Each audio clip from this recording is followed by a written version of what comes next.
একবার just for single time আপনারা আমাদেরকে সুযোগ দেন। 54 বছরে এই দল নাকি এই দল, এই দল অথবা এই দল পালাবদলের মাধ্যমে আমরা এখানে এসে দাঁড়িয়েছি। এখনো আমরা আমাদের অর্থনৈতিক মুক্তি পাইনি। এখনো অসংখ্য মানুষ ভিক্ষার হাত পাতে, এখনো অনেক মানুষ সামিয়ানার নিচে থাকে, এখনো ফুটপাতে রেল স্টেশনে অসংখ্য বুনি আদম ঘুরে ঘুরে ডুকরে ডুকরে কাঁদে। এখনো মুসলমানদের মাঝে ভিক্ষুক আছে, হিন্দুদের মাঝে দরিদ্র মানুষ আছে।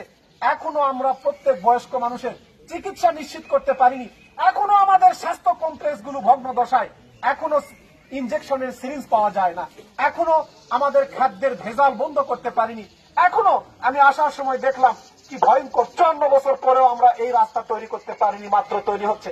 ভেঙ্গার রাস্তা দেখলাম এখনো কাদা অবস্থায়, ভয়াবহ অবস্থায় আছে। আমি কাউকে ব্যর্থতা দোষ দিচ্ছি না, কোন রাজনীতিবিদকে আমি ব্লেম করছি না। রাষ্ট্র হিসাবে আমাদের ব্যর্থতা, 54 বছরে আমরা আমাদের রাষ্ট্রকে গড়ে তুলতে পারিনি।